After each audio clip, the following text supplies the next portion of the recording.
and of course the Taliban 2.0. Why we have used this term? Because we have seen that this force has changed its shape, its nuance, its understanding, its presence at the moment.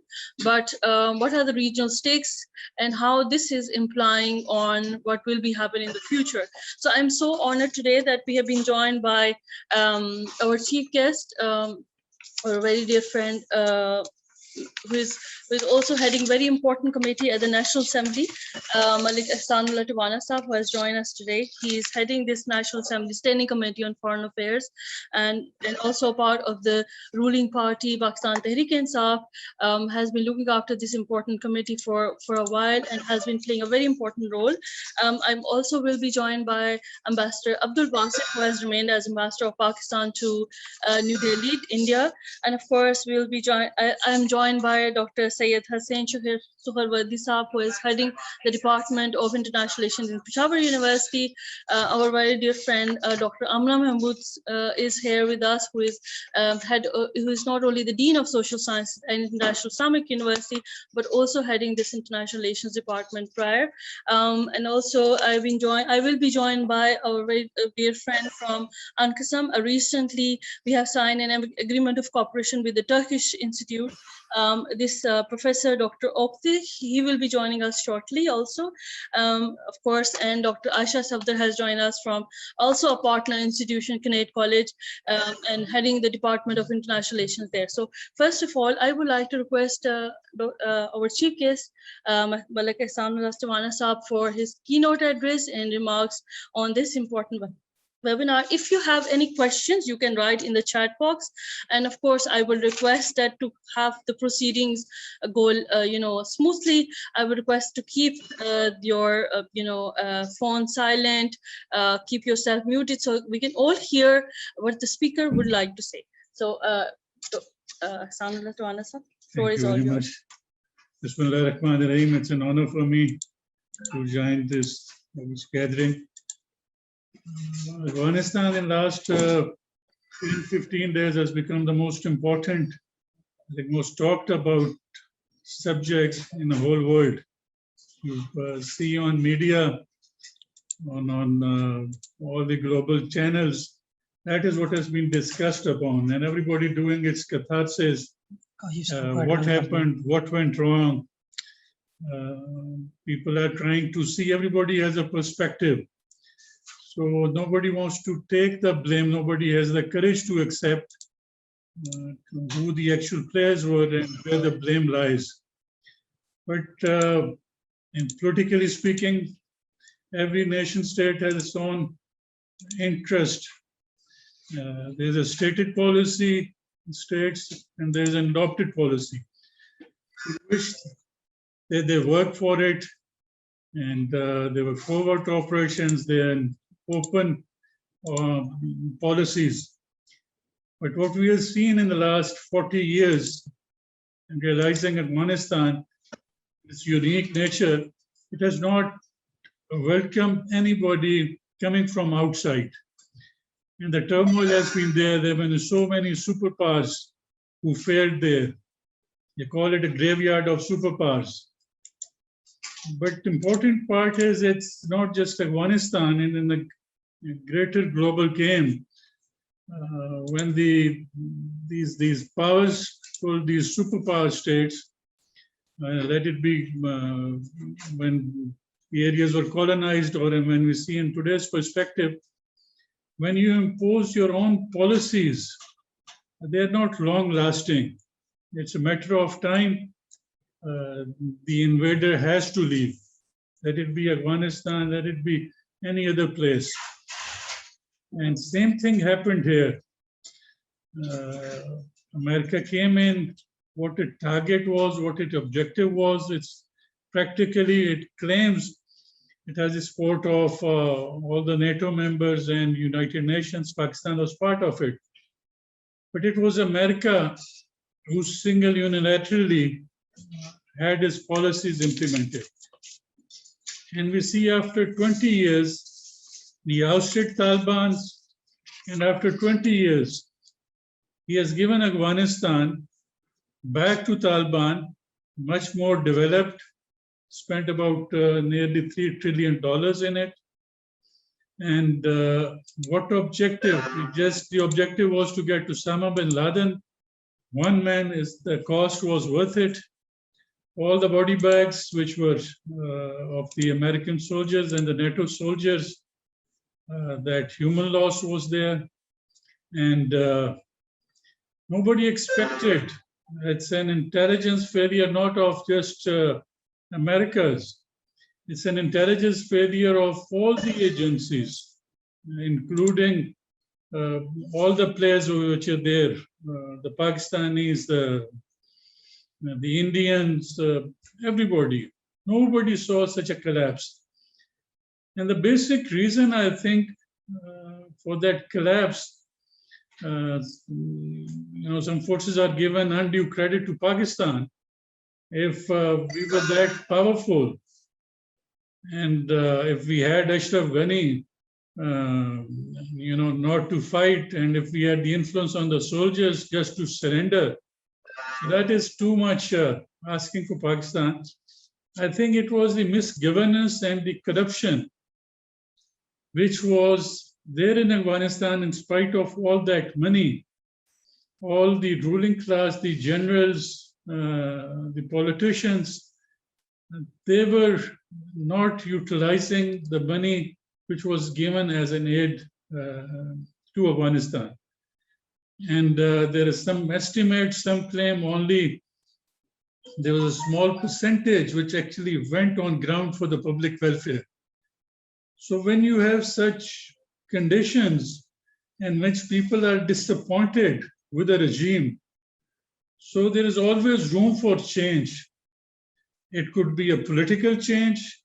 It could, in Afghanistan, happen in shape of Taliban.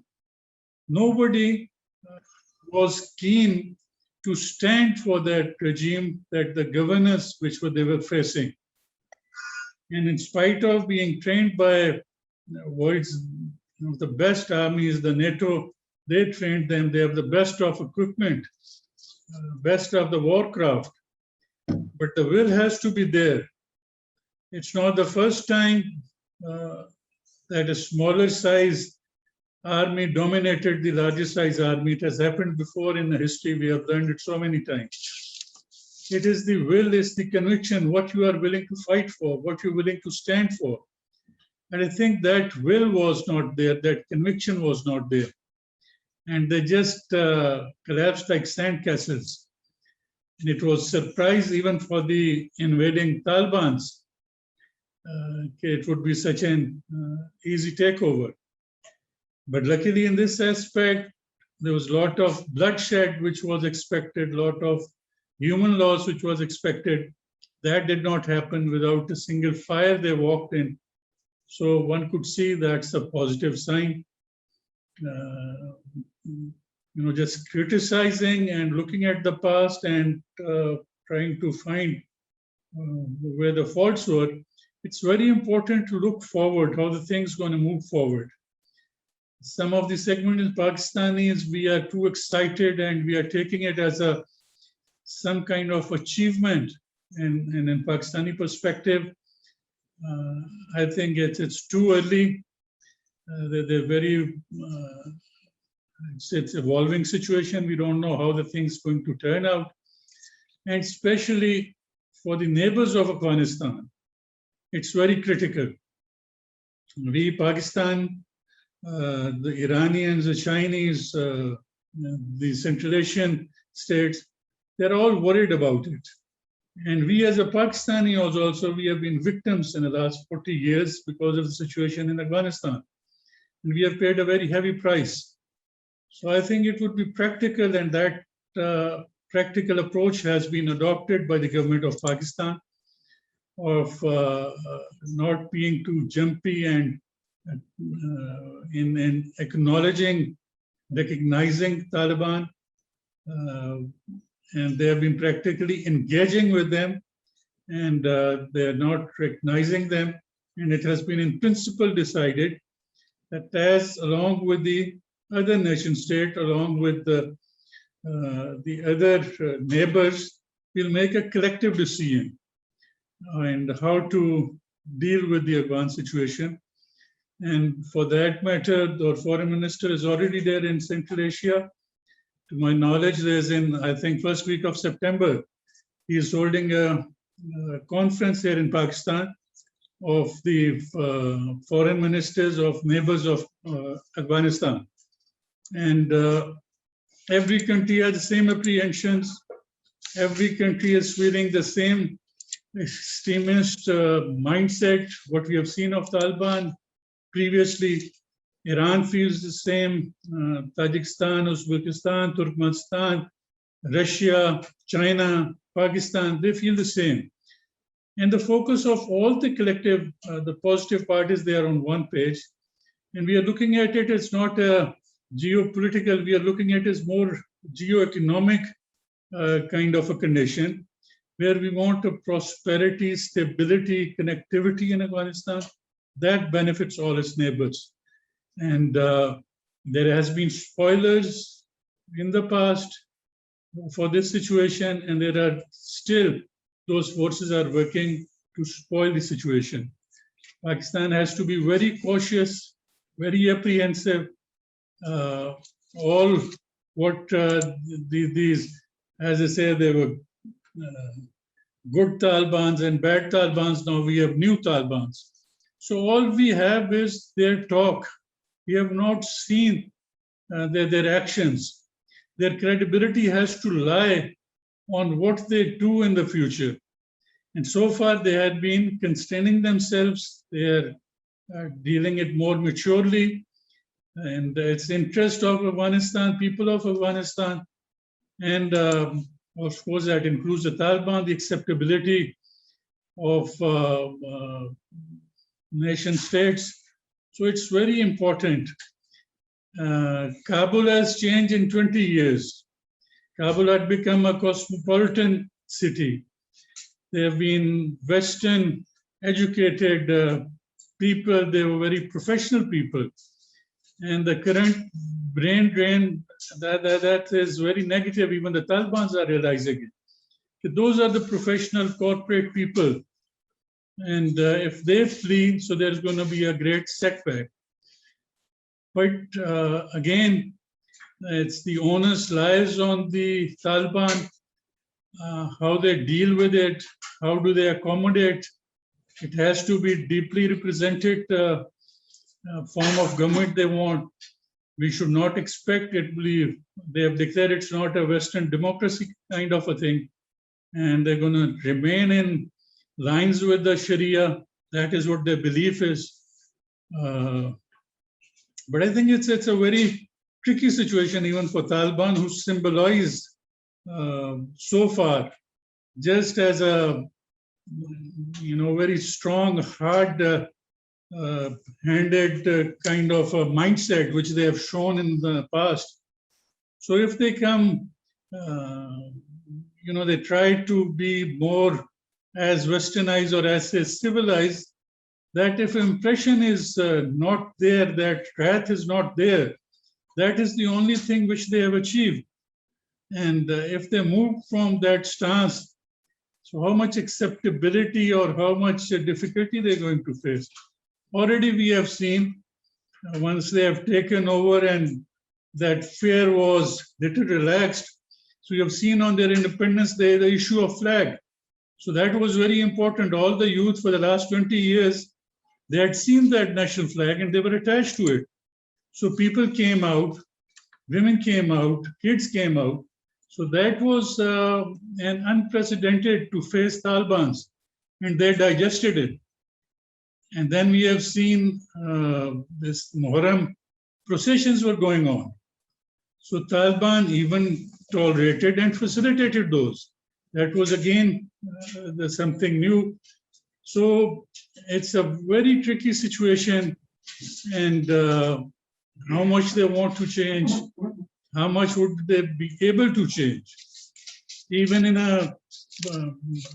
Afghanistan has been in turmoil for decades. But we take it in Pakistan.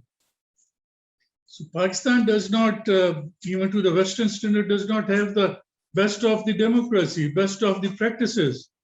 there are still objections on us to come to that level. And there has been a political change. The will has been there to change, but the ground reality is not making it go that way. So for Afghanistan, it has to come a very challenging, big way. And the important thing is, I think all the key players, all the nations who have stakes, all the international organizations, they need to be engaged and not let them be isolated, and let them give a room to evolve in something, a peaceful situation. And speaking from Pakistan point of interest, it is very important. You could change your friends, you can't change your neighbors. And we have paid a lot of price, and we feel there's a lot of potential in this region. If Afghanistan is peaceful, that gives us a lot of economic opportunity. That's work for, I think, all of the region. And that is the common point in which the neighbors of Afghanistan, they're all on one page.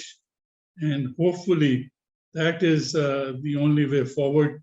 But we need to be very cautious and taking something. There has been some irresponsibility at the, I would say, very high offices in media, where they've been, making claims or some kind of statements which were negative to it. Pakistan has been at the most facilitators. We are not the guarantors. We are not the spokesman of Taliban. Pakistan perspective is different than the Taliban's perspective. We need not to be defending them. Pakistan has been the victim, and that is an important time it has come. And it is it's giving us a chance in the global community to show us Pakistan's responsibility to earn credibility. Pakistan has been blamed for many things. We have a very negative perception with regard to this. And I think we need to have a collective narrative, very clear-headed, in which we stand with the nations, we stand with the world for the positive role and a peaceful role for Afghanistan. Again, thank you for inviting me here. It's an honor to be with you. Thank you so much. Thank you so much, Malik Ihsan Latwana. You have put right perspective on how important it is for Pakistan to not only remain cautious, but also what has happened in 20 years ago, or say 40 years ago. We need to remain cautious. And I truly appreciate, not only, I would like to appreciate your government's stance currently for the entire situation, but global community has also shared their appreciation of Prime Minister Imran Khan's standpoint on the current situation in Afghanistan. Obviously, we are the major stakeholders, and in this context where we are living, as Duana Sab just mentioned, you cannot change your neighbor, and it was the famous statement given by Prime Minister Vajpayee when he visited Pakistan, and it is obviously very realistic one. Situation in Afghanistan is going, I think, to my perception, is going positive. Before United States decided to leave this August, we were thinking that there would be a civil war, and as a result of civil war, there would be a large influx of migrants in Pakistan. Again, we will face, we did in 1979. And that would be having not without repercussions on Pakistan's economy, Pakistan's social fabric, and Pakistani society. But unresisted victory of Taliban in Afghanistan, that is very encouraging, because that shows that Afghans have learned the lesson from their history. They knew that if they would be fighting, they would be having a civil war that would give external forces a leverage and a reason to stay here in Afghanistan, and that might provide United States a reason to stay and extend its stay in Afghanistan and extend their number of forces in Afghanistan. So we have seen that there is absolutely no resistance in terms of fighting from Afghan national forces and Afghan even civilian forces. And the groups, they were previously taken as rival groups in Afghanistan, especially the ethnic groups. They are still not responding with that zeal as was expected in case of civil war before NATO forces decided to leave. That is very positive point, and in perspective, this perspective is good for Pakistan. Secondly, we have seen that in a very short time it happened. And when things happen in very short time, then it means that the Taliban can use that rhetoric in their favor. And for that purpose, they have to take number of actions to stabilize their position in Kabul. First action should be the formation of new government, because victory in terms of war and civil war is something different, and making a government and establishing a control, political control in capital is something different. And if they would not be able to use this rhetoric, they would lose like any political force in Afghanistan. So this is a time when Afghanistan should take all other factions on board and try to make at least an interim government in Afghanistan that would be able to mobilize the government resources and mobilize the political forces in Afghanistan as well, and also win legitimacy all over the world. As Tawana referred that Pakistan is following a policy that is in our national interest. It is the very first time. I would appreciate the policy of our government, Premier's policy to give straightforward answers in favor of Pakistan's national interest. And that should be continued in terms of policy towards Afghanistan. Obviously, our stand is that we are in favor of Afghan-led and Afghan-controlled intra-Afghan solution, and that should not be dictated by anyone, even by Pakistan. But at the same time, we will appreciate any of the force working in Afghanistan, and they are in control of Afghanistan. They should guarantee that Pakistan's national interest should not be damaged, and Afghan soil would not be used against Pakistan in any case. And that is our priority. So, in my opinion, we do have two approaches to deal with the situation in Afghanistan. One is the regional approach, and we are following the same. We have just heard that our foreign minister left for 4 years, 4 countries visit, and they are all regional countries, 3 Central Asian states, and 1 is Iran. And that is actually a part of regional approach to have a resolution of the problem. Before that, we are engaged with Russia and China and Pakistan are on the same page to resolve this issue. And we are trying to come to a regional approach to resolve this issue, because we cannot leave our region, and we are the major stakeholder. And apart from China and Russia, Pakistan is the major stakeholder. So we would prefer to follow that approach. The other approach is global approach. Obviously, Pakistan cannot disengage from United States. Pakistan cannot disengage itself from its Middle Eastern friends and neighbors. And Pakistan want to continue to be a US and Western ally, if not in strategic terms, but in geostrategic terms and geo-economic terms. And for that purpose, we have to create a balanced foreign policy that would be having a regional approach and a global face as well. So this is a testing time for Pakistan, and government is responding to that. And Parliament is also on board, and all the social strata are on board, and universities and think tanks are working on that towards giving direction to a realistic foreign policy. And I think that coming month is very important to, in terms of Pakistan's foreign policy direction, as well as consolidation of Taliban rule in Afghanistan and their control in establishing a long-term, a viable government in Afghanistan. That is from my side. Thank you very much. I'm open to question whenever a question comes. Thank you so much, Dr. Amna. It is a pleasure to hear from you. The perspective, of course, Pakistan is remained cautious.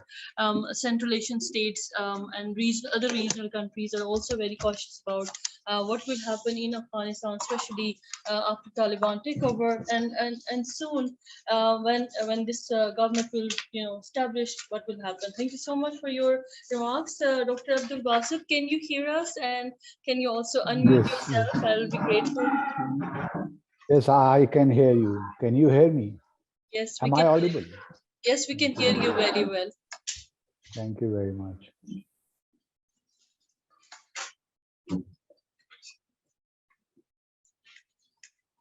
Yes, please go ahead, Dr. Basit, Ambassador Basit. Okay, Bismillahirrahmanirrahim. Thank you very much for inviting me to be part of this discussion on a very important subject. Afghanistan obviously is very close to our heart in the sense that much hinges on Afghanistan's situation. Thank you very much. Just very briefly, I will try to make a few points. Afghanistan situation can be examined at three different levels. One is obviously domestic. Internally, we all know that the Taliban have shown enormous resilience, commitment, and unflinching resolve to re-establishing the Islamic Emirate of Afghanistan. They did not get this, or the president's success on a platter. During the last 20 years, they have given enormous sacrifices, and as a matter of fact, they never agreed to the dispensation or to the dispensations which stemmed from the Bonn process. So they were very clear from the word go, and they have been resisting or fighting against the foreign occupation. Their objectives were very clear right from the beginning, and finally they realized their objectives. Now in Afghanistan, obviously there are forces which are anti-Taliban. They will continue to be anti-Taliban. And I personally do not expect that the Taliban would go beyond a certain point to accommodate its detractors. Because at the end of the day, the Taliban is also an ideological movement. It's not a political organization or a political party as other parties may be. So in order to retain its relevance, its constituency, it is important for the Taliban that whereas they work to have an inclusive government, on the other hand, they're also very conscious of the fact that they have to firmly cling to their ideological objectives. So they cannot deviate from their ideological course either. So they are in a cleft stick, but I'm sure since they have achieved successes militarily, so now it should be possible for them that they include a few people in order to be inclusive. Obviously, there are also concerns that Taliban may be acceptable, but the Talibanization of the 90s may not be acceptable. The Taliban, they are claiming that they have transformed, and if one goes by their statements, they're all very positive, constructive, and one hopes that they mean what they say. And some of the important progress which has been made during the last 20 years in the context of women empowerment and girls' education and so on and so forth would be retained in a new constitution, because the Taliban cannot afford to continue with the same constitution. They will have to amend the constitution, give it a new name, and as we all know that they claim that they have restored the Islamic Emirate of Afghanistan. So in any case, constitutional amendments are inevitable. Now, how they go about it, traditionally, they can always convene a loya jirga and bring about changes there. We will see. But the Taliban, I'm sure, will be cognizant of the fact that they also need international recognition. So as soon they form their government, we will see things going in that direction, changing the constitution, changing the flag. And as far as the flag is concerned, as far as I remember, it has been changed almost for more than 30 times during the last 100 years. So, and I'm sure that the Taliban would like this national flag to be changed again. So domestically, the Taliban may not be facing any serious problem to their power, but they will have to quickly put their act together, start governing, and because challenges are humongous, from security to economic problems, they will have to move very, very fast in order to bring everything under their control. And then some people are talking about democracy. I find, this bizarre and risible in my view, because if you remember, as a result of September 2019 elections, Dr. Abdullah yet again claimed that the elections were rigged. And then at one point in time, we had 2 presidents in Afghanistan.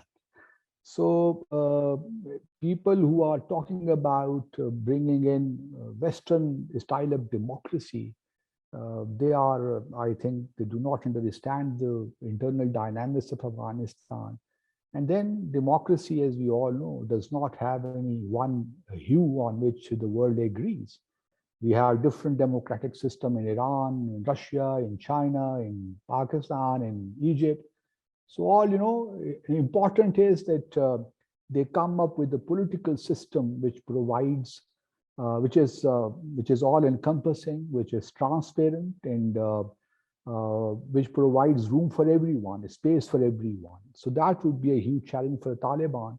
But I hope the Taliban have learned from their past mistakes and would not repeat them.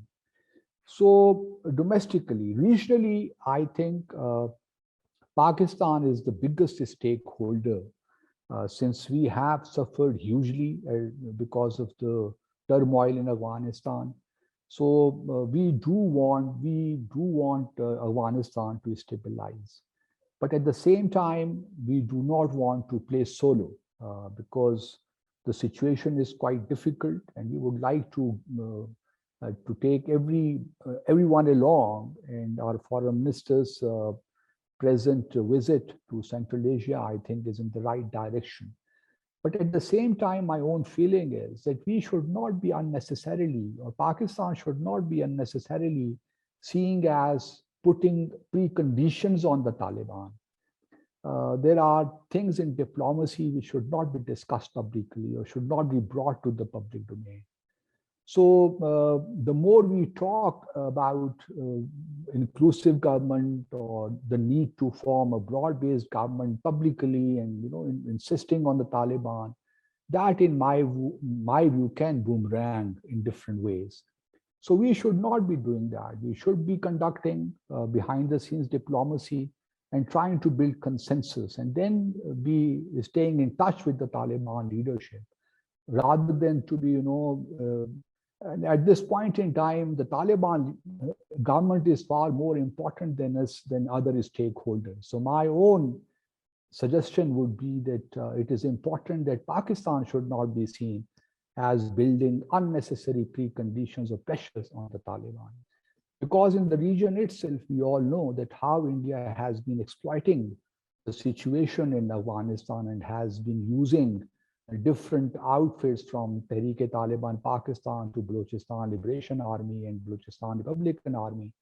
And then we all know that how India is averse to CPAC, and they would try everything in their hand to destabilize Pakistan.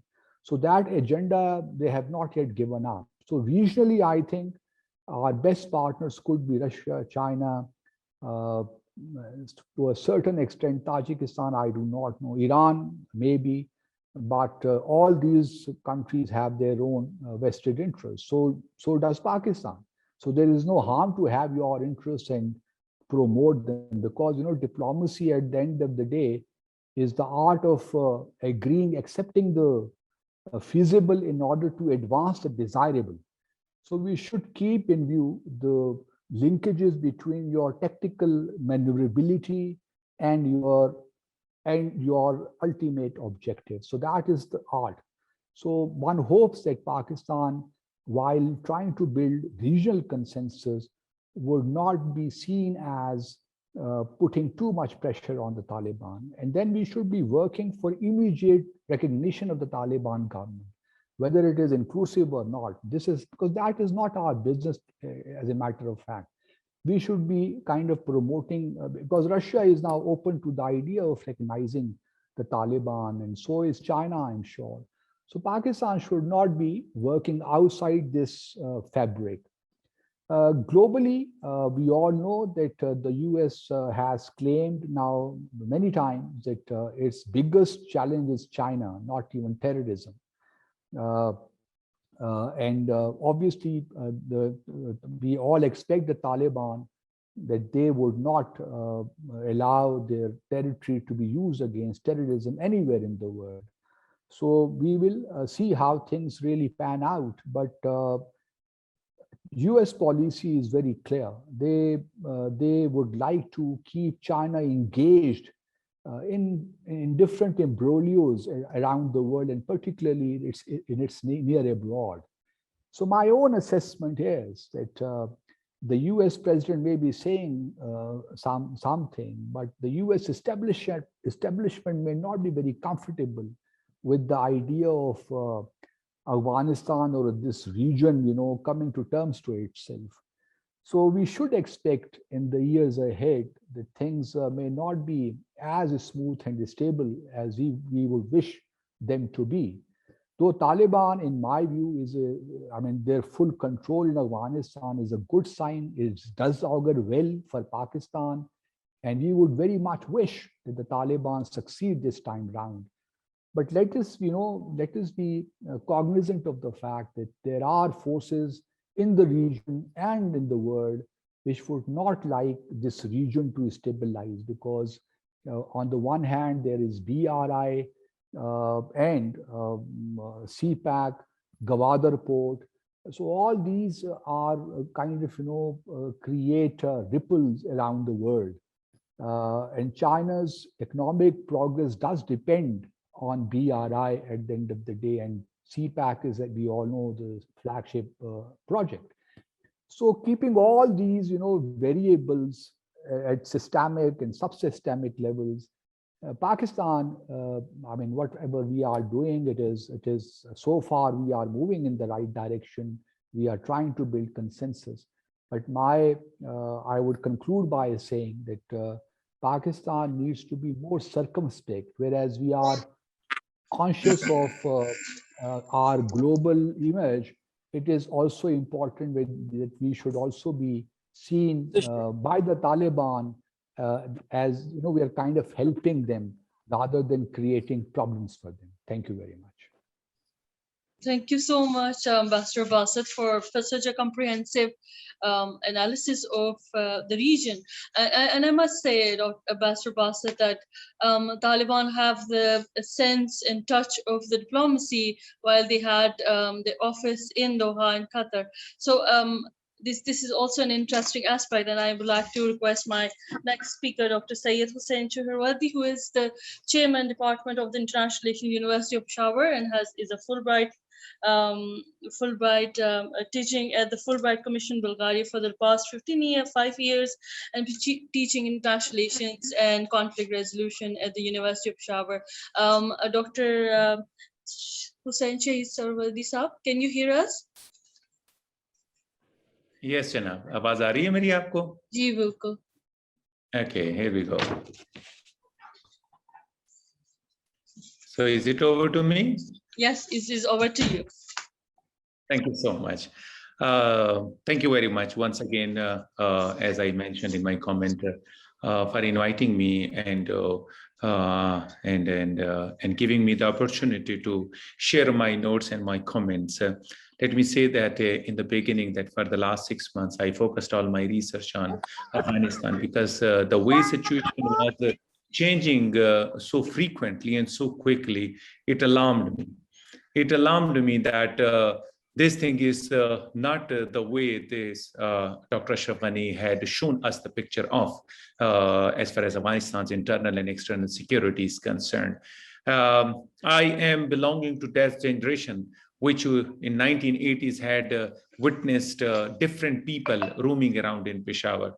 I was the one who had met with Hikmat Yar, Ustad Rabbani, Mujaddadi, all these Mujahideen. They used to live around our houses during 1980s. And then we were also the victim of those, at that very time, it used to be time bomb blasts. I remember once I was coming back from my school and there was a bomb blast, and then our school, they gave us a leave earlier than the time. And when I was leaving and I was forced to get into the bus, I saw one limb of a child lying on the electric wires. So from that moment till Taliban's takeover, and then 9/11 and Americans takeover of Kabul, and today I witnessed fall of Kabul at the hands of Taliban. That was really something something that recalls me different things that had taken place in the past 30-40 years. Let me say this thing that there are certain mistakes that Dr. Ashraf Ghani committed in the past few years. And I believe that all those mistakes are the lessons for the forthcoming government, that is the Taliban's government. Dr. Ashraf Ghani had committed few very grave mistakes. You can change your friends, but you cannot change your neighbors. And Dr. Ghani was not at all at conducive terms with its neighboring countries. Dr. Saab not only had very bad relations with the neighboring countries, Central Asian republics, Iran, China, Pakistan, which was sharing 2,340 kilometers of long border with Afghanistan, 2,340 kilometers long border. But even over and above, another mistake was committed by Dr. Saab, and that was he developed very friendly ties with extraterritorial countries, which were not in association with Afghanistan, contiguous to Afghanistan, and that is United States and India. So one thing that Dr. Saab, in Pashto, there is a dictum that he was already standing on a wet soap, which means it was very slippery. It was over and above, he was cultivating friendly relations with all the countries that were not having good ties with those countries. Like for China, United States was not that acceptable, and for Pakistan, India was not acceptable. So mistakes by Dr. Ashraf Ghani and lessons in those mistakes for the forthcoming regime, for the forthcoming government. Then we see that countries are developed with certain indicators. Countries are developed with the satisfaction of the people. More and more focus, not only of Dr. Saab Ashraf Ghani's government, not only of Hamid Karzai's 2 terms, but also entire American focus on Afghanistan was very security oriented. They never looked at economic development of the country. They never looked at what people wanted.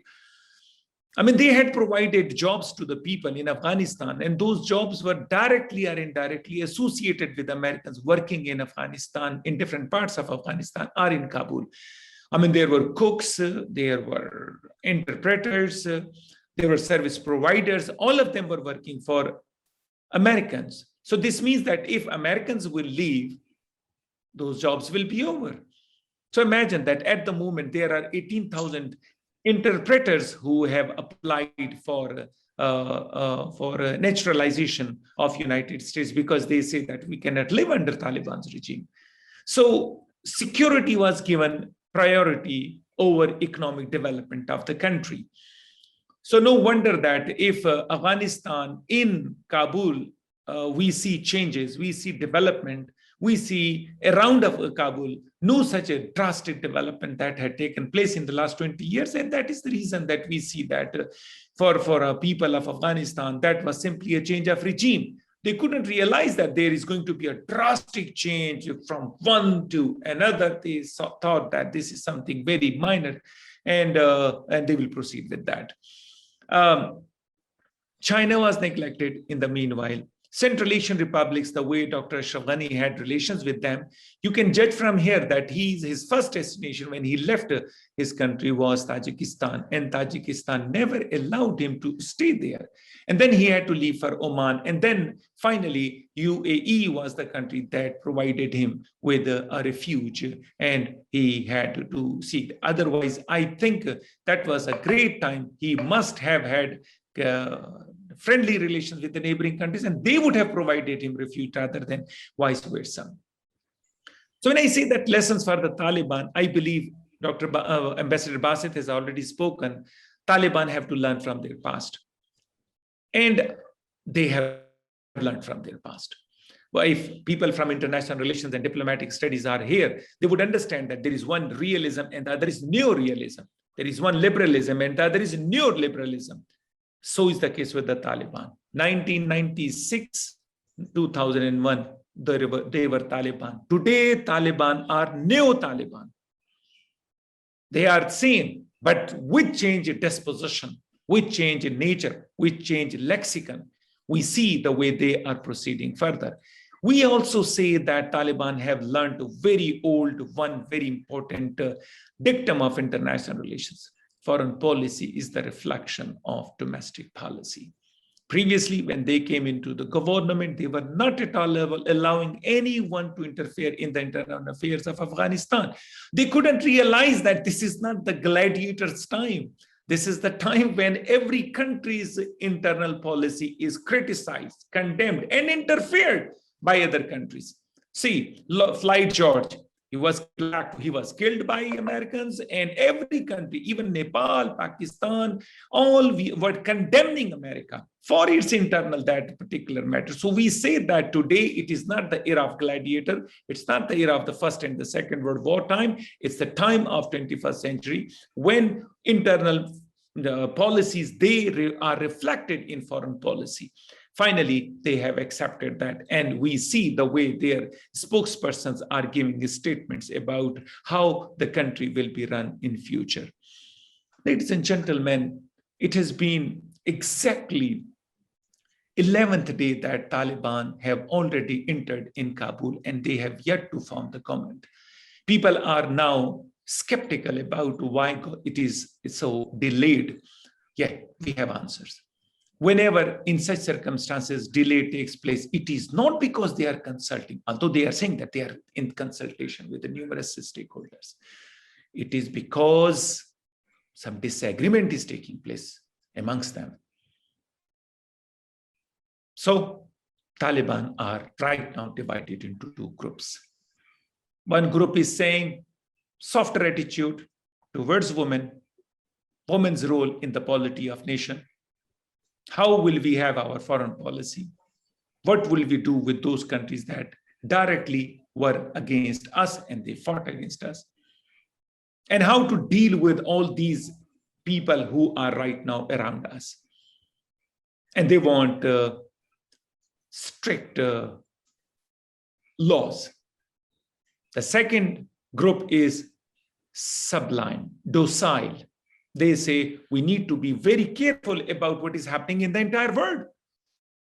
Afghanistan's politics is prone to the international relations. So therefore, we need to be very careful. We need to be very careful regarding women's role in the society.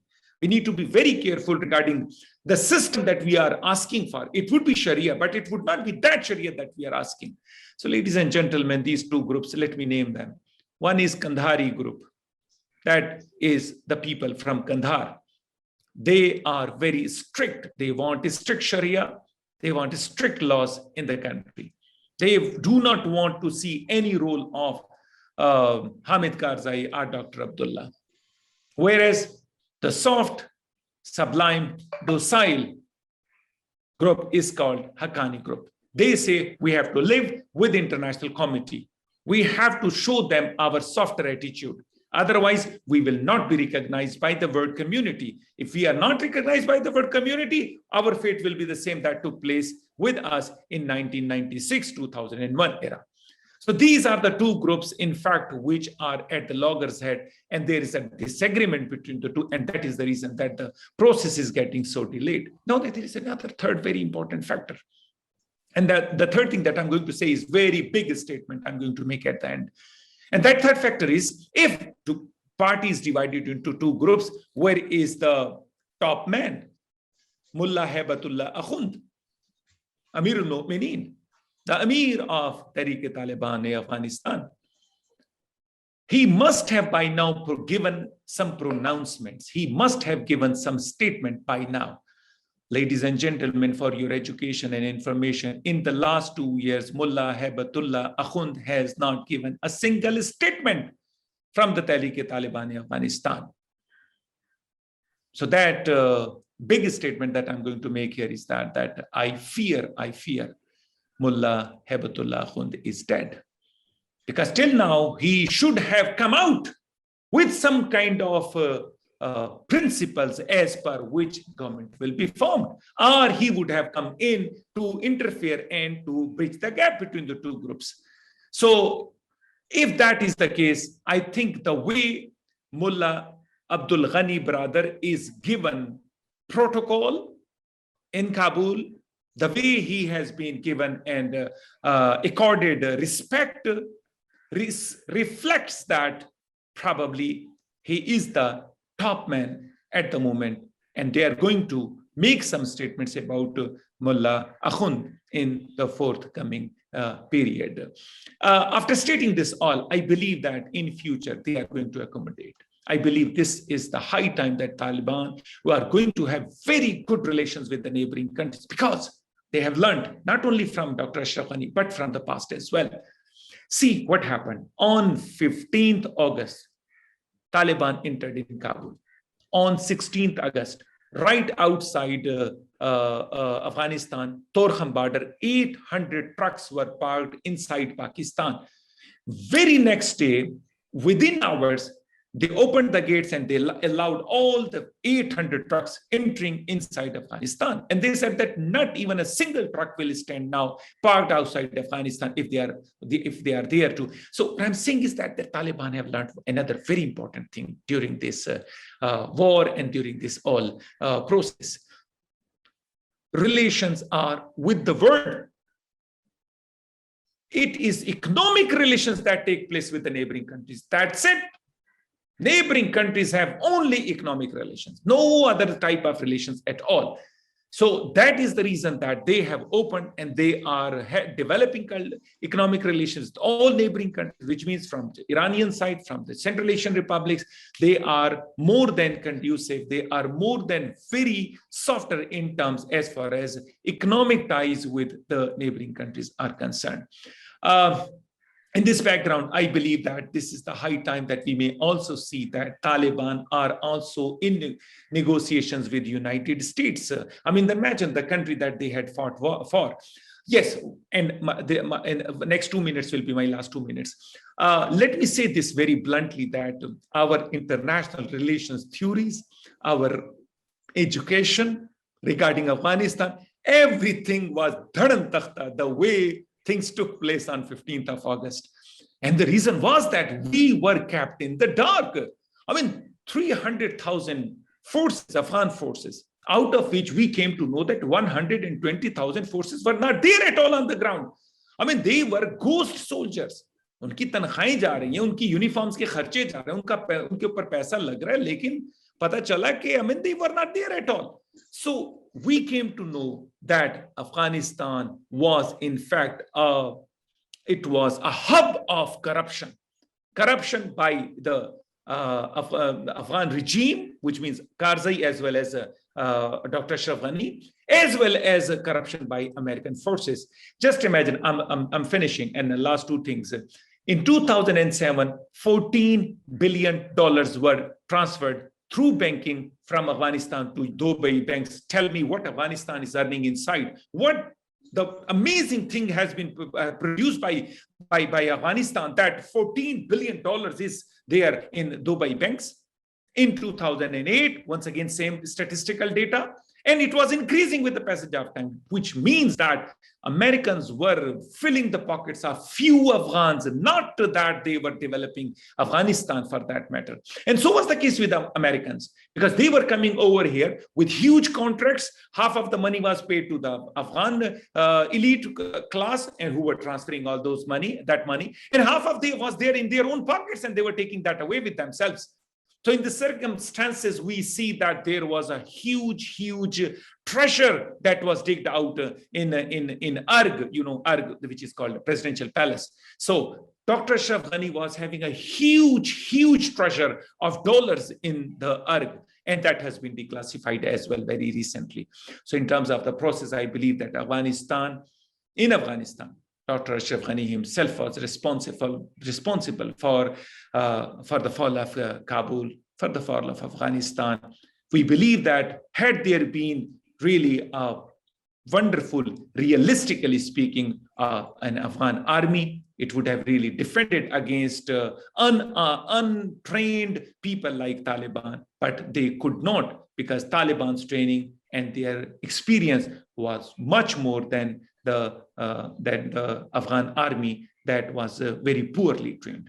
With this, I sign out, but any question, and I'm there to answer that. Thank you so much, Professor Sohrawardy. You're so right that many of our international relations theoretical frameworks were just collapse right in front of our eyes. Thank you so much for your insight on Taliban, of course, and Afghanistan. It's very important for us to learn. And for those students who are looking at this, these developments and how to making sense of the entire situation, I would like to request Dr. Aisha Safdar, a very good friend, of course, partner to Institute of Peace and Diplomatic Studies, from and head of the International Relations Department at Kinnaird College. Can you hear us, Dr. Aisha? Yes, I can hear you. Can you hear me? Thank you so much. Yes, I would like to, the floor is all yours, Aisha. We would love to hear from you about the analysis of what is happening in Afghanistan from your perspective. Thank you. Thank you so much, Ms. Bharat, for giving me this opportunity to talk on this current topic. And it's always a privilege to be a part of your discussion panels. So we see that, I hope I'm audible. Yes, you are. Yes, we are. Please go ahead. Okay. So you see that we are sitting and talking at a time when Taliban has taken control of Afghanistan, and the leadership is assuring Afghans that they are safe now. Also, we see that there is a general amnesty given by these Talibans, and they have asked everyone to unite behind a Taliban government that will rule according to the Islamic law. See that this time they say that women can continue their education, and also they will guarantee the human rights and freedom of speech and expression. So what we see here is that the kind of environment that has prevailed in these times, that was bound to happen, that was destined to happen, because Afghanistan is a country of heterogeneity. It comprises of numerous tribes, languages, sects, and ethnicities. Whereas on the other hand, what we see is that United States and its allies, they were endeavoring to turn it into a unified democracy, principally based on those Western values. So from my point of view, there was a fundamental failure to understand what Afghanis actually wanted. Because, Americans assumed that Afghanis wanted what Americans had, and that is liberal Western style of democracy, and that was not the case. So you see that the situation right now is very fluid and it is in the making. So the scenario is such that, nothing can be said with authority, but however, I have tried to answer 5 questions, though the question that I have written for my discourse, they demand some comprehensive answers, but I would like to be brief as much as I can. These are the questions that is triggering the mind of everyone these days. The very first question that was, also disturbing me was that why did US choose to withdraw from Afghanistan now? There are many reasons, but for me, the first and the foremost reason would be the you can say the collapse of the political will. Also, you see that the goalpost kept changing under 4 US presidents who oversaw the war. From democracy and then to nation building, then they went on saying counter-terrorism, counter-insurgency. Later on, we saw some troop surge and then the peace talk. So it was all very disturbing and it was all very much frustrating. Moreover, we see that, political objectives were not very clear. It was only the United States security interests at their heart that had actually prolonged the war. In addition to these factors, what I feel is that the rising Chinese economic power, then the sapping resources, and more so what we can term as the strategic exhaustion due to imperial overstretch. These were the points that had become worrisome over all this course of time. This was a time for United States, I think, to focus more, to concentrate more on the rise of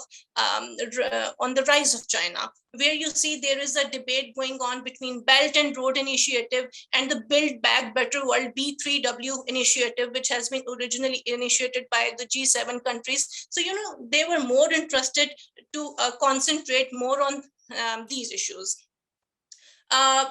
In addition to this, what I feel is that COVID had also been a contributing factor where, it had a telling impression on the economy, and there was domestic unemployment, and, there were failures in the Middle East that United States was facing in the past couple of years. There was internal politics, there were some populist policies that were requiring the withdrawal to focus inward. So this is very briefly, I have tried to, just pinpoint the factors that contributed in US withdrawal in this time. Let's just proceed to the question number 2 that I have framed for the audiences. And the question number 2 for me would be that what could possibly be done differently by the Biden administration to kind of, avoid this chaotic situation in Afghanistan? In order to answer this, I think we need to understand that United States has maintained its presence and bases all around the world. Just to quote you an example, you see that there are 25,000 troops stationed in South Korea since the end of Korean War. Also, it has thousands of troops in Europe, in Middle East, and in elsewhere. But I don't know why it is so that United States decided to withdraw the last 2,500 non-combatant troops that could have, kind of ensured some semblance of a peaceful transition or maybe evacuation, if nothing more. So that was mishandled. Secondly, what I feel is a reason is that, United States National Security Council has become a huge bureaucratic dinosaur. There is a column in a Washington Post that said that there were 36 meetings, organized by National Security Council since April this year, and it was just primarily, it was for Afghanistan. It was to discuss Afghanistan. Having said this, I think it is of surprise that no meaningful instructions to concerned agencies or transition of power could be relayed down the line if such was the case. And this was the second point that I had to make. And the last point is that the poor intelligence briefings, the kind of briefings that were given to the President Biden on Afghan National Army was one of the most important factor. See that even the United States trained Afghan security forces, they just melted down in front of Taliban as the Talibans, moved into the capital. So it was more of a game of, their sentiments, the Afghan National Army's sentiments, because the manpower itself was adequately trained, but their hearts were, the hearts were with the local sentiments. That is what I can say. So this is, I think I have been able to answer this second question. And this takes me to the third question, which says that why was the rout of Afghan National Army so swift and unexpected? You see that the complete decimation of Afghan National Army, it must be weighed in the backdrop of the reasons behind the Taliban victory. So you see that until 2001, the ranks of Taliban, they were overwhelmingly Pashtuns. But recently in 2021, what we see is that this makeup has radically altered. Now, Taliban have incorporated different ethnicities. They have Tajiks with them, they have Uzbekis with them, and different other ethnicities as well. The only exception is perhaps Hazaras, but understandably, what you can say is that they are being lured in as well in recent times. So this can be reason one. Another reason can be that Afghans, I mean the locals, they were desperate for peace and they were fed up of the corruption. And, they were seeing more of war, bloodshed, and spike in corruption over the past 20 years. Local population was, hopeful for more development, for more equality. But what happened was that, this Karzai government, this corrupt government was imposed of them. This kind of disturbed them. So, but having said this, what I want to clear is that this does not mean that development did not take place in Afghanistan. It did take place. It took place in the form of girls' education. There was higher education. Then there were infrastructure development.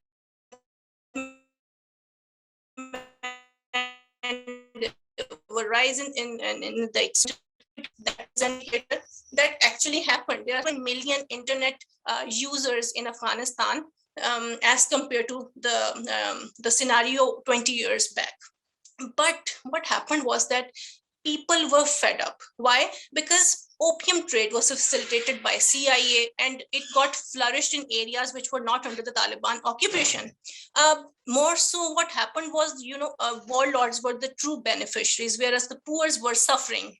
So this brought these Afghan people to a point where they had started hating this occupying force. And to them, Taliban was the only option. So another much stronger reason could be the judicial system that Taliban had put in place that they held.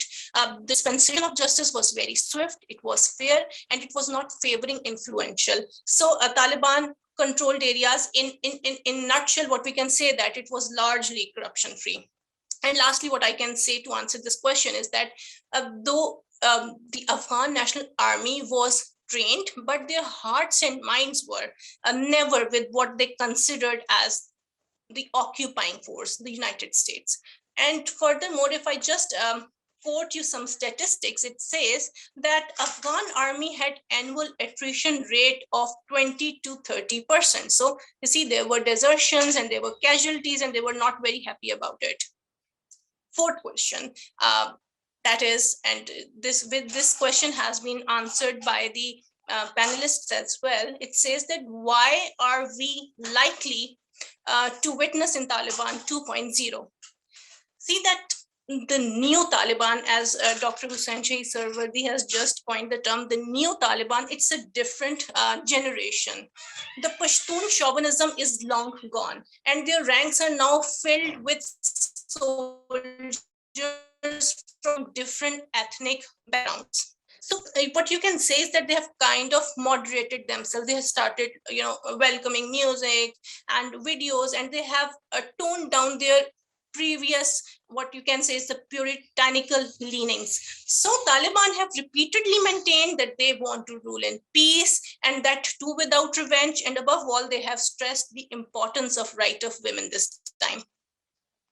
Taliban, what I personally feel and conceive is that they would like to integrate for the economic growth. As you see that China has held parleys with Taliban, and Beijing is eyeing their mineral resources and, more importantly, lithium for their batteries, operated cars. This is like a connection that they would like to look up to. And also we see, as all other panelists have just discussed, that they would like to promote an inclusive government this time. So I hope that the question that what are we likely to witness in Taliban 2.0, that has been answered, as this is what I would do when I have to speak that briefly. Okay. So last question, and this question I would like to answer in 1 or 2 lines, says that what are the stakes of Russia, China, and Pakistan? So it's very much visible that peace, stability, prosperity, reconstruction is what all regional countries do. Why? Because it is in the interest of all these regional stakeholders. CPEC success is linked to stability. China is looking for mineral resources and also wants to invest in different projects. And stability and peace in Afghanistan is a prerequisite if this is bound to happen. More so this time, I think preventing Al-Qaeda and IS to regroup is also essential and is an important stake of all these regional holders who want to avoid any kind of extremism to happen on their soil. This is what I would like have answered to this question, which says that what are the stakes of these regional countries? So peace and stability. These are the 2 words that would answer this question. Now I would.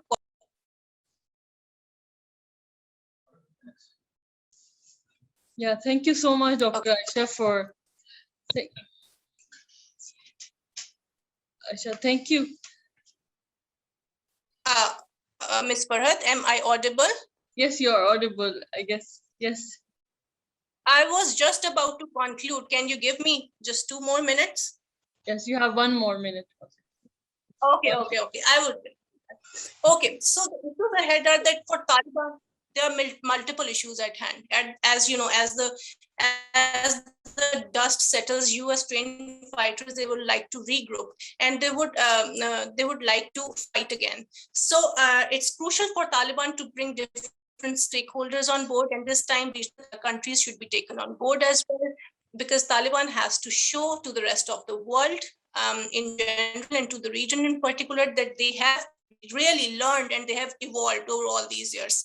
Also, they have to work to make their security operators even more they should work to strengthen it. And also they have to keep regional stakeholders on board.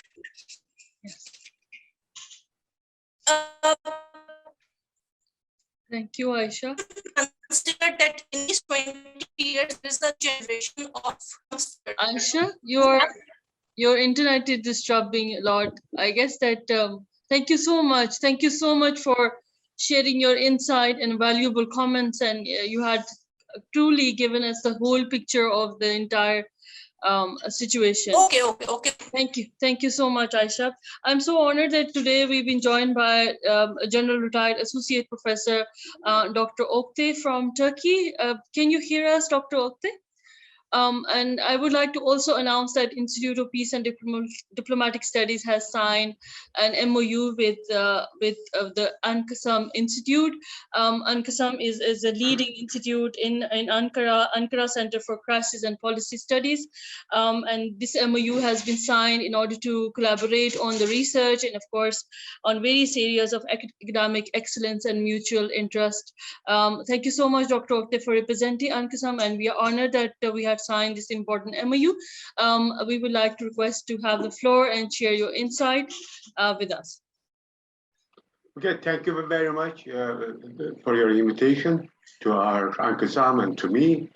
I liked your discussions here. Yeah, that is good. Yes, please go ahead, Okay. and then I would like to request Dr. Ashraf Tabsab to speak. Yeah, please go ahead, Okay. Dr. Okte. Okay. So far, I heard a lot of good, valuable information and valuable insight. Of course, the Turkey is not one of the neighbor of the Afghanistan. Also, it's not one of the maybe directly direct regional country in the Central Asia or South Asia, but we have, for several reasons, or some reason, we have interest in the situation in Afghanistan, stability in Afghanistan. First of all, the Turkish people and the Turkish government, all the government, not the current government, like the people of the Pakistan, people of the Afghanistan, people of all the Central Asian republics there. So we want everything good for the people there, for the government there, for the community there. So that is the first. The second issue is that maybe that is for ourselves, for Turkish people. Actually, we are suffering from the migration and the refugees, not of course the regular migration, but the illegal migration and from the refugees, especially in the last 10 years after the Syrian, especially the Syrian civil war and crisis. And actually in Turkey, in nowadays, the main discussion is on the refugees and the asylum seeker or the illegal migrants from the Afghanistan or from the other countries, Turkey. So that is a real the discussion in the Turkey, also a dividing point of all the political parties, especially the ruling party and the opposition party. So for this reason, we are dealing with the stability. We want stability in the region, in Afghanistan and the region. What I understand, what we see, what we understand, that always there is a new dynamic on the Afghanistan. I think so far I heard a lot of mistakes that the United States made, or the Ghani made, or the Karzai made, but all of them happened and also remain the past. Now we are in the new phase, that is the Taliban took over Kabul and maybe the most part of Afghanistan. And it is what we understand again, that the United States and the other countries were happy with that situation in general framework. But we see also that there are some good indicators. Of course, there are some bad indicators, but there are some good indicators for the possible future scenarios. What's going to happen in the Afghanistan under the Taliban rule? Some of them, I think, that the Taliban took over the Kabul without any big ethnic cleansing or any kind of the genocide of the massacre, or even the armed resistance from the government forces. Although so far all the speakers criticize the government, and the government forces, but maybe for that situation, that specific situation, it is good. Of course, it was bad, so far, and government forces, the armed forces should defend their country, But if we think the future, what can happen in the future? So that is the bad. That is not bad, so bad, because this means that there will be possibly, actually, there are no excuses for the rage or the revenge or the further hostility, and the amnesty or the forgiveness and the reconciliation must be easier, in that situation.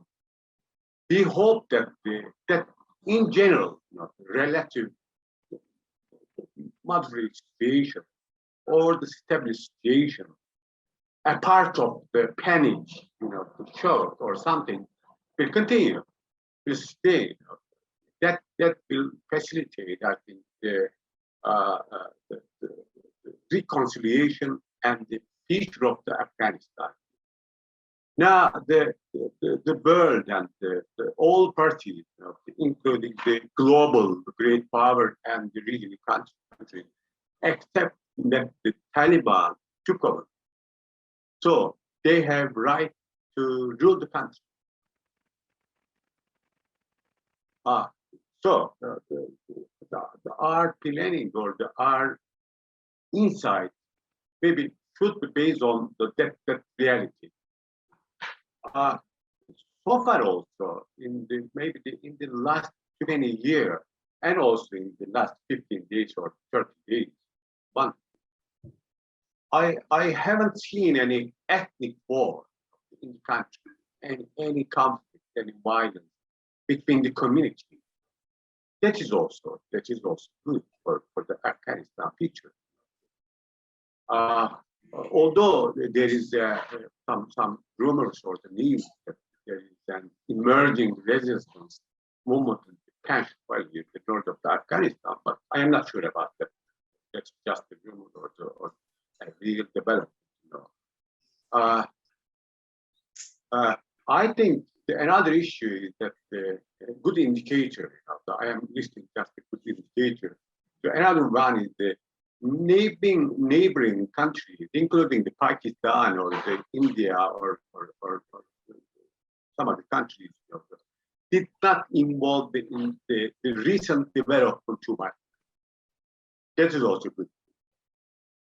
So there are some the news that the U.S. Taliban deal, we know this, and the Russian Taliban deal or agreement or some kind of consensus or something, and the China Taliban deal and Iran Taliban deal, and of course in the last 20 years, and the Taliban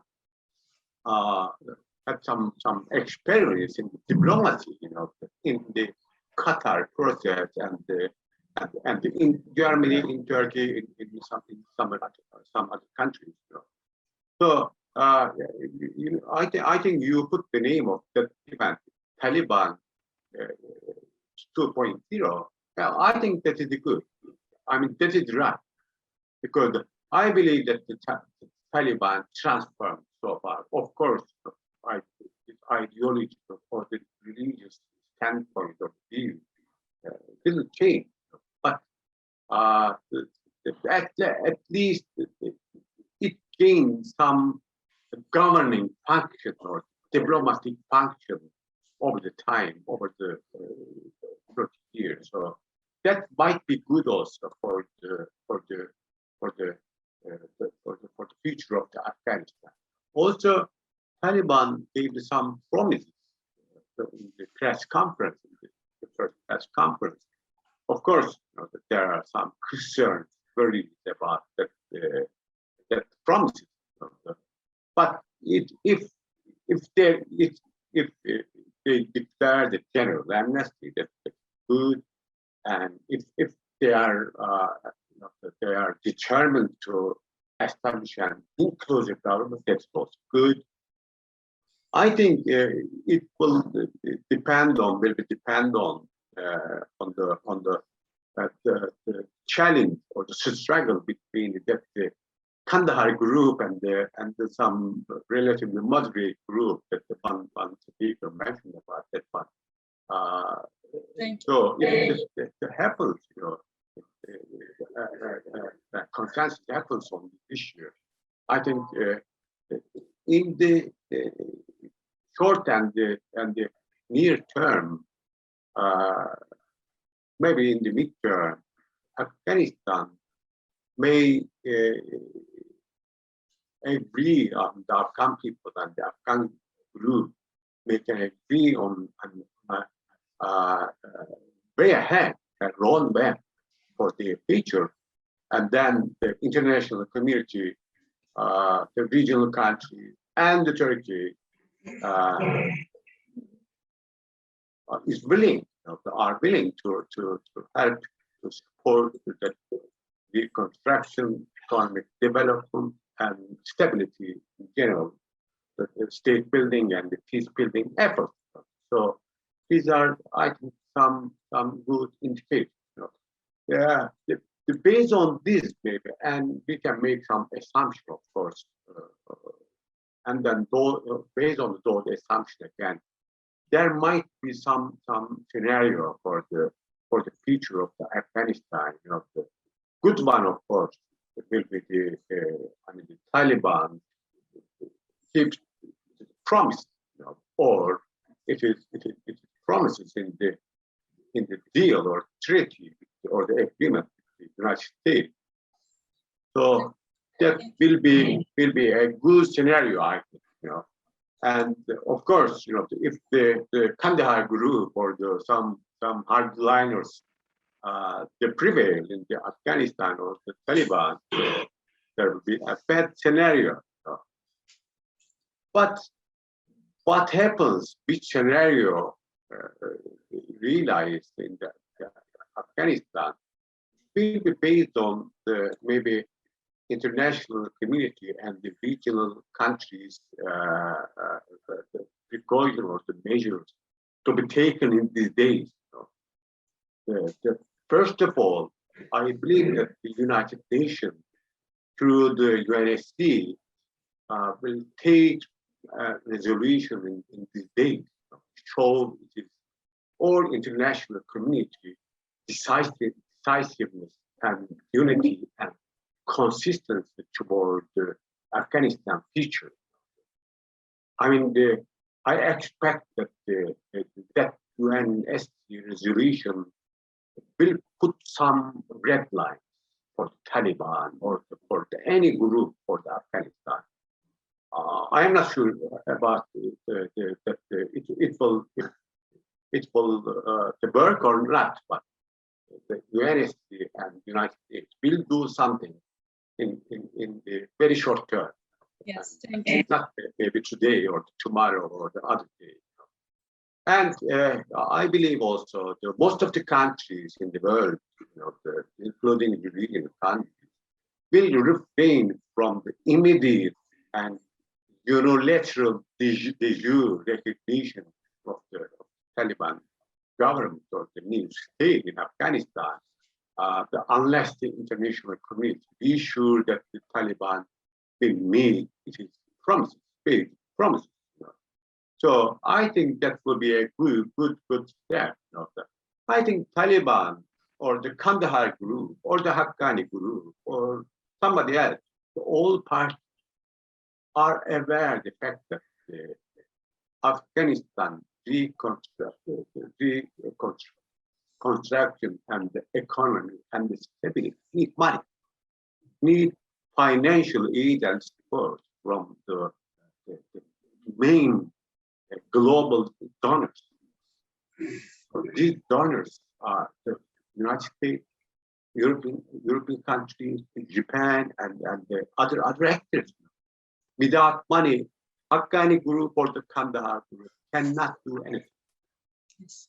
I Dr. believe that the Kandahar group or the Haqqani group, all groups are the rational, and the pragmatic actors. Dr. Maybe- can you conclude in 1 minute, please? Yes, maybe we have to start from here. and the Kandahar group or the Haqqani. All of them are pragmatic, all of them rational. So we can draw some scenario from here. Thank you very much. Thank you so much for your insight coming from Turkey. And of course, we are so proud to be partner with it, with Ankasam. Thank you so much. We're also very proud that today we've been hosted by the IFA Institute of Public Policy, headed by Dr. Rashid Aftab Saab. Dr. Rashid Aftab, floor is all yours. You will be concluding the entire webinar. I'm so grateful and honored to partner with the IFA Institute of Public Policy for hosting not only this webinar, but several other initiatives that we are launched always with Dr. Rashida, always encouraging. Dr. Rashid Aftab Saab, final comments and entire overview and concluding remarks. Thank you, Farah. Thanks to all for participating in a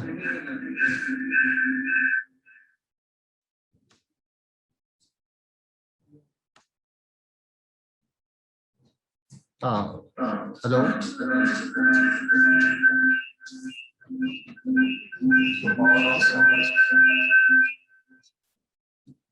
इसको निकाल दें वहां से ना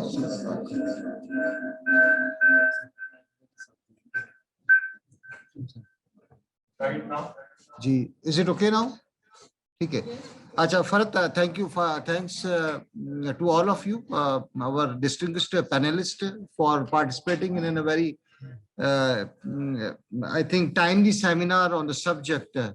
I think when we were deciding the topic of the seminar, me and Farat were discussing that what has to be the topic. So we concluded that three variables are critical. One is the prescription which was developed somewhere in 2001 for the Afghanistan has proven disaster or whatsoever. Second, obviously the Taliban too, whether but I personally believe whether it's a Taliban 1, Taliban 2, good Taliban, bad Taliban, Pakistan Taliban, Afghanistan Taliban, Taliban is the Taliban. Their approach and strategy may be different, but the basic principles which govern are the same. And third, obviously the impact on the region, particularly with Pakistan. So these three variables were critical. That's why we choose this topic. Secondly, from the historical perspective, we see that there were three possibilities for Afghanistan on the withdrawal of US troops. One, negotiated settlement. Second, civil war. And third, takeover of the Taliban takeover to Kabul or Afghanistan. Obviously, we are witnessed to the third options. And in any of the case, Taliban had to play the most important role. I was just, in the morning, I was just trying to recapture particularly the various events and the happenings which occurred particularly in the last 15 years. Because today, what we are witnessed, most of the things happened since 2005. In January 2005 till August 2006, and I documented those events. There was a series of Afghanistan endured suicides. The Taliban insurgents resurgence and corresponded with the rise in anti-American and anti-Western sentiments among Afghans. Those feelings were further nurtured by the sluggish pace of reconstructions, allegations of prisoners about US detention centers, widespread corruption in Afghan government, and civilian casualties caused by US and NATO forces. In 2006, NATO took a command of the war to give an international brand to the war instead of a US brand. Then top insurgent leaders remained at large, and many of them moved towards the tribal region of Pakistan. And then that was the start of the US drone strategy towards, and Pakistan foreign policy at that period of time was not much clear. On February 17, 2009, the US approved additional 17,000 troops, in addition to 36,000 US troops, which were already existing over there, and 32,000 US troops of NATO, 32,000 US troops of NATO and 36,000 of the US troops. And subsequently, a new move occurred. Obama took a rare step of removing General David with General McChrystal, who was brought into the implement a new strategy modeled after the surge of strategy in Iraq, and one in which US force would focus on protecting the population from insurgents rather than simply trying to kill large number of militants.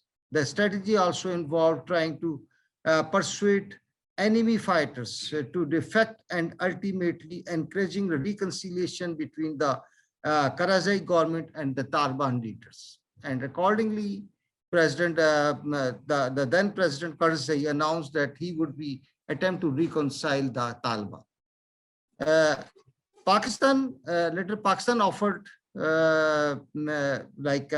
Afghan peace talks, and obviously Mullah Abdul Ghani Bardar, which was captured by Pakistan, and was considered to be a reconciliation person among the Taliban instead of a hardliner. The capture of Kabul, in addition to other factors, reflects that just like Iran and Afghanistan, the more focus was on recruiting, training, and militant solution instead of building the institution in Afghanistan. Taliban, two winning strategy. I think the revolutionary movement deeply opposed to the Afghan tribal system, because they talk about Islamic Emirates instead of a tribal-based Afghanistan. Secondly, their propaganda and intelligence are efficient, and local autonomy of their commanders allow them for the flexibility and the cohesion. They have made clever use of ethnic tensions, rejections of foreign forces by Afghan people, and lack of local administration to gain the support of the masses. I believe that I was just reading through in the morning the SIGAR report, in which it has been reflected about 83 billion of US dollar has been invested on the training of or building the Afghan forces. But I believe that Pentagon has not accounted for whether these 300,000 Afghan forces are willing to die for their government or not. So that was a big question. I believe that the regional impact and regional stability depends upon the few factors. One is the sovereignty concerns, other is the security interest, geopolitical dynamics, cross-border ties, and the connectivity and the trade. We look forward for the peaceful Afghanistan and a conducive ties between Afghanistan and Pakistan for a regional stability and peace and prosperity. Thank you. And I believe that all of our distinguished panelists has advocated and looking forward a positive perspective of Afghanistan instead of a bleak picture of Afghanistan. And I think in a couple of months we will be able to see what will be the governance system of Afghanistan, and how they govern their foreign policy and the local governance system for the people of Afghanistan. Thank you very much.